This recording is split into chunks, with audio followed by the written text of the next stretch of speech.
Malappuram Vengara government boys സ്കൂളിൽ ആവശ്യത്തിന് class മുറികൾ ഇല്ല. കഴിഞ്ഞ വർഷം സ്കൂൾ കെട്ടിടം പൊളിഞ്ഞു വീണതിനാൽ 20 ക്ലാസ് മുറികൾ കൂടി പൊളിച്ചു മാറ്റാൻ ഉത്തരവായിട്ടുണ്ട്. പക്ഷേ പകരം ക്ലാസ് മുറികൾ നിർമ്മിക്കാൻ നടപടികൾ ഒന്നുമായിട്ടില്ല.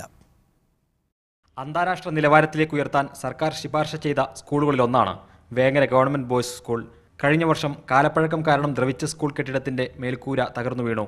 ആ സമയത്ത് ക്ലാസ് നടക്കാത്തതിനാലാണ് വിദ്യാർത്ഥികൾ രക്ഷപ്പെട്ടത്. ഇതിനെ തുടർന്ന് ഇതേ കാലപ്പഴക്കമുള്ള 20 ക്ലാസ് മുറികൾ പൊളിച്ചു മാറ്റാനും ഉത്തരവായി. സൗകര്യങ്ങളില്ലാത്ത ക്ലാസ് മുറികളിലാണിപ്പോൾ വിദ്യാർത്ഥികളുടെ പഠനം.